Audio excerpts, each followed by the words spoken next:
ಸರ್ಕಾರ ಈ ವರದಿಯಲ್ಲಿ ಮಾನವೀಯತೆಯ ಪ್ರದರ್ಶನ ಮಾಡಿಲ್ಲ. 3 ಜನರ ಹತ್ಯೆ ಆಗಿದೆ, ಸತ್ತಿರೋದು ನಿಜ. ಕಾರಣಗಳೇನಿದ್ದೇವೆ ಅನ್ನೋದು ತನಿಖೆ ನಂತರ ಗೊತ್ತಾಗುತ್ತೆ. ಒಂದು ಸಾಮಾನ್ಯ ಸಂವೇದನೆಯೂ ನಿಮ್ಮ ವರದಿಯಲ್ಲಿ ಕಾಣ್ತಿಲ್ಲ. ಒಂದು ಸಂವೇದನೆ ಇರಬೇಕಲ್ಲ, ಸಾವು ಸಾವೇ ಅಲ್ವಾ? ಆ ಸಾವಿಗೊಂದು ಸಂವೇದನೆ ಇರಬೇಕಲ್ಲ. ಎಲ್ಲಿದೆ ನಿಮ್ಮ ಸಂವೇದನೆ? ಯಾಕೆ ಹೋಗಿದ್ರು, ಏನಾಗಿದ್ದು, ಅದು ಎರಡನೇ ಮಾತು. ಮತ್ತೆ ಇಡೀ ಅನುಮಾನಾಸ್ಪದವಾಗಿ ಕಂಡುಬರುತ್ತೆ. ಇಡೀ ಇದು ಈಗ ನವೀನ್ ಹೇಳಿದ್ರು, ಎಂಟೈರ್ ಅನುಮಾನಾಸ್ಪದ ಕಂಡುಬರುತ್ತೆ. ಅವನು ಯಾರು? ಶಿವರಾಜ್ ಸೋಸಲ್ವಾಡ. ಆತನಿಗೆ ಮೊದಲು ಗುಂಡು ಬಿತ್ತೋ ಅಥವಾ ಇವನ್ ಗುಂಡಾರಿಸಿದ್ಮೇಲೆ ಗುಂಡು ಬಿತ್ತೋ? ಮೊದಲು ಅವನಿಗೆ ಏನಾರು ಅವ್ರ ಕಡೆಯಿಂದ ಅವರಿಗೆ, ಅವ್ರು ದೂರದಲ್ಲಿದ್ದಾರೆ, ಹತ್ತಿರದಲ್ಲಿದ್ದರೆ ಹಿಡಿಬೋದಿತ್ತು, ಕೈಲೇ ಹಿಡ್ಕೋಬೋದಿತ್ತು. ದೂರದಲ್ಲಿದ್ದಾರೆ, ಎತ್ತರದಲ್ಲಿದ್ದಾರೆ. ನಿಮ್ಮ ರಿಪೋರ್ಟ್ ಪ್ರಕಾರ ಎತ್ತರದಿಂದ ಮೊದಲು ಅವರು ಶಿವರಾಜ್ ಸಾಸಲವಾಡ ಗುಂಡಾರಿಸಿದ್ರು ಅಥವಾ ಶಿವರಾಜ್ ಸಾಸಲವಾಡ ಗುಂಡಾರಿಸಿದ್ಮೇಲೆ ಅವರು ಮರುಗುಂಡಾರಿಸಿದ್ರು? ಸ್ವಾಭಾವಿಕವಾಗಿ ನಾನು ಮಲೆನಾಡಿನ ಒಡನಾಟದೊಳಗೆ ಅದರ ಅಂಚಿನ ಗ್ರಾಮಗಳಲ್ಲೇ ಇರೋನು. ಸ್ವಾಭಾವಿಕವಾಗಿ ಮೊದಲು ಅವರಿಂದ ಗುಂಡು ಬಿದ್ದಿದ್ರೆ ಇನ್ಯಾರೋ ಸಿಬ್ಬಂದಿ ಗುಂಡಾರಿಸೋದು, ಇವನು ಆಸ್ಪತ್ರೆಗೆ ಹೋಗ್ಬೇಕು.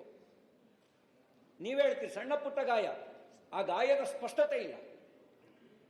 ಸಣ್ಣ ಪುಟ್ಟ ಗಾಯ ಅಂದ್ರೆ ತರಚು ಗಾಯನ, ಬಂದೂಕಿನಿಂದ ಆದ ಗಾಯನ, ಅಥವಾ ಕತ್ತಿಯಿಂದ ಆದ ಗಾಯನ, ಯಾವುದರಿಂದ ಆದ ಗಾಯ? ಆ ಸ್ಪಷ್ಟತೆ ಇಲ್ಲ. ಇಲ್ಲೂ ಅನುಮಾನ ಇದೆ.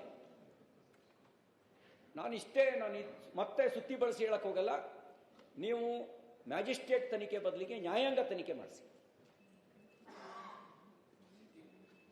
ಹಾಲಿ ಹೈಕೋರ್ಟ್ ನ್ಯಾಯಾಧೀಶರ ನೇತೃತ್ವದ ನ್ಯಾಯಾಂಗ ತನಿಖೆ ಮಾಡಿಸಿ. ಇಮ್ಮಿಡಿಯೇಟ್ ಇವತ್ತು BNS 103, 104 ಮೊಕದ್ದಮೆ ದಾಖಲು ಮಾಡಿ. 2013-14 ಕೊಪ್ಪದ ತನಿಕೋಡ್ ಬಳಿ ಫಾರೆಸ್ಟ್ ಚೆಕ್ ಪೋಸ್ಟ್ ಹತ್ರ ಒಂದು ಎನ್ಕೌಂಟರ್ ಆಗುತ್ತೆ. ನೀವು ತಕ್ಷಣ 302 ಅವತ್ತು IPC 302 ಬುಕ್ ಮಾಡಿದ್ರಿ.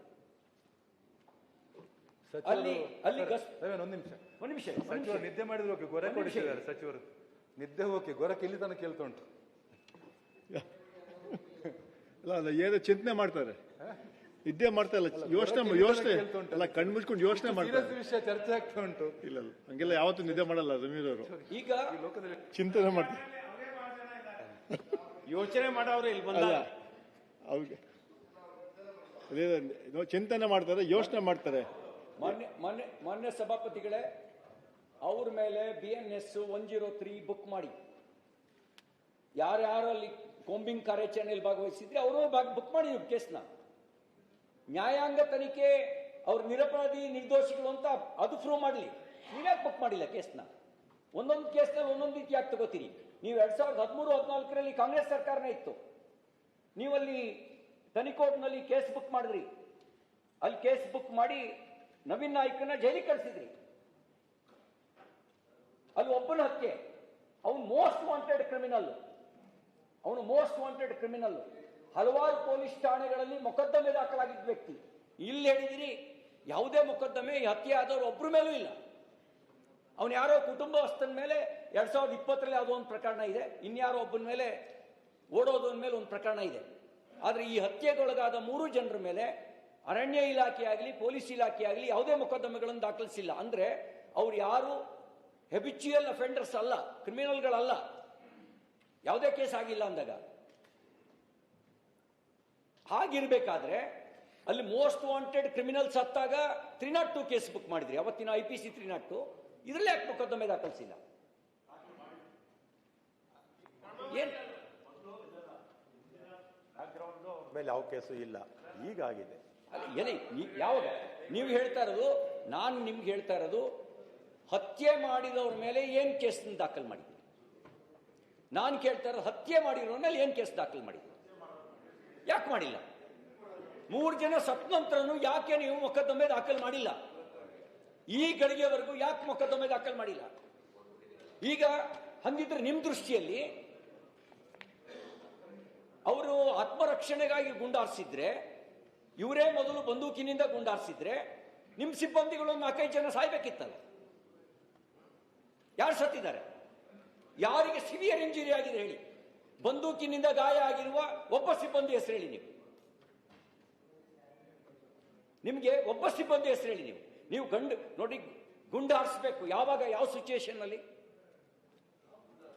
ನಮಗೆ ನಾವು ಬದುಕೋದಕ್ಕೋಸ್ಕರ ಅನಿವಾರ್ಯ ಪರಿಸ್ಥಿತಿ ಅಂದಾಗ ಸಿಬ್ಬಂದಿಗಳು ಗುಂಡಾರಿಸಬೇಕು. ಅಂತ ಅನಿವಾರ್ಯ ಪರಿಸ್ಥಿತಿ ನಿಮ್ಮ ವರದಿಯಲ್ಲಿ ಸೃಷ್ಟಿಯಾಗಿರುವಂತ ರಿಪೋರ್ಟ್ ಕಾಣ್ತಿಲ್ಲ.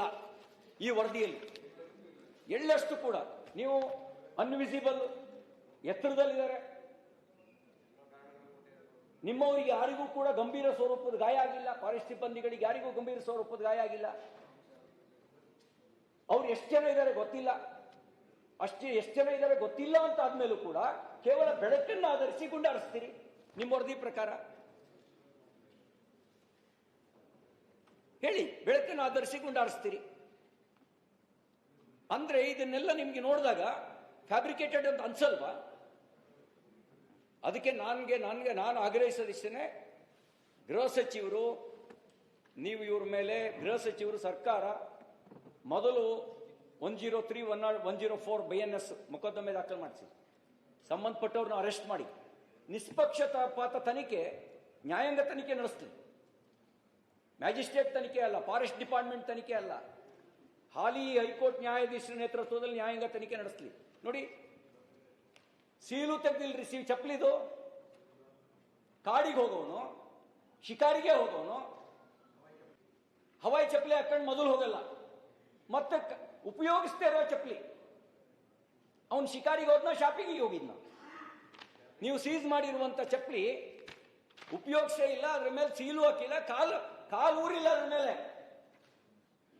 ಅದ್ರ ಮೇಲೆ ಕಾಲು ಊರಿಲ್ಲ ಅನ್ನೋ ಒಂದು ಕಾಡಿಗೆ ಶಾಪಿಂಗಿಗೆ ಹೋಗಿದ್ನ, ಅಥವಾ ಶಾಪಿಂಗ್ ಇಂದ ಬರ್ತಾ ಕಾಡೊಳಗೆ ತಪ್ಪಿಸ್ಕೊಬಿಟ್ರು. ಇಲ್ಲಿರೋ ವಶಪಡಿಸ್ಕೊಂಡಿರೋ ಪರಿಕರಗಳಿಂದ ಹಿಡಿದು, ಆ ಬ್ಯಾಗ್ ಇಂದ ಹಿಡಿದು ಸ್ಲಿಪ್ಪರ್ ನೋಡಿ, ಇಲ್ಲಿ ಅದ್ರ ಮೇಲೆ ಸೀಲು, ಕಾಲು ಊರಿರೋ ಗುರುತು ಇಲ್ಲ. ಒಬ್ಬ ಶಿಕಾರಿಗೆ ಹೋಗೋನು, ನೀವು ಗನ್ ತಗೊಂಡು ಹೋದ ಒಪ್ಕೊಳ್ತೀನಿ, ಮಾಂಸ ತುಂಬ್ಕೊಂಬರಕ್ಕೆ ಚೀಲ ತಗೊಂಡು ಹೋಗ್ತಾನೆ, ಪಾತ್ರೆ ತಗೊಂಡು ಹೋಗ್ತಾನೆ, ಒಪ್ಕೊಳ್ತೀನಿ, ಕತ್ತಿ ತಗೊಂಡೋಗಿದ್ದ ಒಪ್ಕೊಳ್ತೀನಿ. ಹವಾಯಿ ಚಪ್ಪಲಿ ಯಾಕೆ ತಗೊಂಡು ಹೋಗ್ತಾನೆ? ಹೊಸ ಹವಾಯಿ ಚಪ್ಪಲಿನ, ಉಪಯೋಗಿಸ್ತಿರೋ ಹವಾಯಿ ಚಪ್ಪಲಿನ ಯಾಕೆ ತಗೊಂಡು ಹೋಗ್ತಾನೆ? ಇದು ಸಂಶಯಾಸ್ಪದ ಅಂತ ಅನ್ಸಲ್ಲ? ಇದನ್ನೆಲ್ಲ ನೋಡಿದಾಗ ನವೀನ್ ಹೇಳಿರೋ, ಅನುಮಾನ ಪಟ್ಟಿರೋ ರೀತಿಯಲ್ಲಿ ಏನೋ ಸಮಥಿಂಗ್ ಇದೆ. ನಮ್ಮಲ್ಲಿ 2 ವೈಲ್ಡ್ ಲೈಫ್ ಸೆಂಚುರಿ ಬರುತ್ತೆ. ಕೇರಳದಿಂದ ಬಂದು ವ್ಯವಸ್ಥಿತವಾಗಿ ಬಂದು ಕಾಡು ಕೋಣನ ಶಿಕಾರಿ ಮಾಡಿ, ಸಾರ್ಗ ಶಿಕಾರಿ ಮಾಡಿ, ಜಿಂಕೆ ಶಿಕಾರಿ ಮಾಡ್ಕೊಂಡು ತಗೊಂಡು ಹೋಗ್ತಿದ್ರು. ಅವ್ರ ಜೊತೆಗೆ ಸಹಕರಿಸ್ತಿದ್ದವ್ರು ಯಾರು ಅಂದ್ರೆ ಅರಣ್ಯ ಇಲಾಖೆ ಸಿಬ್ಬಂದಿ. ನಮ್ಮಲ್ಲಿಗೆ ಬಂದು ಒಳನಾಡಿಗೆ, ಅದು ಕುದುರೆಮುಖ ವೈಲ್ಡ್ ಲೈಫ್ ಸೆಂಚುರಿಗೆ, ಭದ್ರಾ ವೈಲ್ಡ್ ಲೈಫ್ ಸೆಂಚುರಿಗೆ ಬಂದರು. ಅವ್ರು ಯಾವ್ದು ಬರೋದು ಅಂದ್ರೆ ರೈಫಲ್ ತಗೊಂಡು ಬರೋದು. ಅದೇನೋ ಎಂತ ರೇಂಜು, ಅದೇನೋ ಗೊತ್ತಿಲ್ಲ ಹೆಸರು. 8mm ಅದು ಟೆಲಿಸ್ಕೋಪ್ ಇರುತ್ತಲ್ಲ, ಮತ್ತೆ ಟೆಲಿಸ್ಕೋಪ್ ಮತ್ತು ಅದೇನೋ ರೇಂಜ್ ಕರೆಕ್ಟ್ ಒಂದು ಪಾಯಿಂಟ್ ಆಚೆ ಈಚೆ ಹೋಗಲ್ವಂತೆ. ಅದನ್ನ ತಗೊಂಡು ಬಂದು ಶಿಕಾರಿ ಮಾಡ್ಕೊಂಡು ಹೋಗಾಸ್ಪದವಾಗಿರ. ಅದಕ್ಕಾಗಿ ನೀವು ಈ ರಿಪೋರ್ಟು ಸಮಾಧಾನಕರವಲ್ಲ, ಸಂವೇದನೆ ಇರ್ತಕ್ಕಂಥದ್ದಲ್ಲ, ಮಾನವೀಯತೆಯಿಂದ ಕೂಡಿರ್ತಕ್ಕಂಥದ್ದಲ್ಲ. ಅದಕ್ಕೆ ನನಗೆ ಹೇಳೋದು, ನಾನು ಆಗ್ರಹಿಸೋದು, ನೀವು ಮ್ಯಾಜಿಸ್ಟ್ರೇಟ್ ತನಿಖೆ ವಾಪಸ್ ತಗೊಳ್ಳಿ, ಹಾಲಿ ಹೈಕೋರ್ಟ್ ನ್ಯಾಯಾಧೀಶರ ನೇತೃತ್ವದ ತನಿಖೆ ನಡೆಸಿ, ನಿಷ್ಪಕ್ಷಪಾತವಾಗಿ. ಅಂದ್ರೆ ಹತ್ಯೆಗೊಳಗಾಗಿರೋರು, ನೀವು ಹತ್ಯೆಗೊಳಗಾಗಿರೋರು ಒಂದು ಸಣ್ಣ ಸಿಂಪತಿನೂ ಇಲ್ಲ ನಿಮಗೆ. ಮತ್ತೆ ನಿಮ್ಮ ರಿಪೋರ್ಟ್ ಪ್ರಕಾರನೇ ಅವ್ರು ಯಾರು ಹೆಬಿಚುವಲ್ ಅಫೆಂಡರ್ಸ್ ಅಲ್ಲ, ಕ್ರಿಮಿನಲ್ಸ್ ಅಲ್ಲ. ನಿಮ್ಮ ವರದಿ ಪ್ರಕಾರ ಅವ್ರು ಯಾರು ವೀರಪ್ಪನ ಸಹಚರರು ಅದು ಇತ್ಯಾದಿ ಏನಿಲ್ಲ ನಿಮ್ಮ ವರದಿನಲ್ಲಿ. ಏನಾರು ಅವರು ನಿತ್ಯ ಶಿಕಾರಿ ಮಾಡೋರಾಗಿದ್ರೆ, ಅದನ್ನೇ ದಂಧೆ ಮಾಡ್ಕೊಂಡವರಾಗಿದ್ರೆ, ನಿಮ್ಮ ಅರಣ್ಯ ಇಲಾಖೆ ಅವ್ರನ್ನ ನೋಟೆಡ್ ಕ್ರಿಮಿನಲ್ಸ್ ಅಂತ ಐಡೆಂಟಿಫೈ ಮಾಡಬೇಕಿತ್ತು. ಹಂಗಾಗಿ ನಮ್ಗನ್ಸೋದು,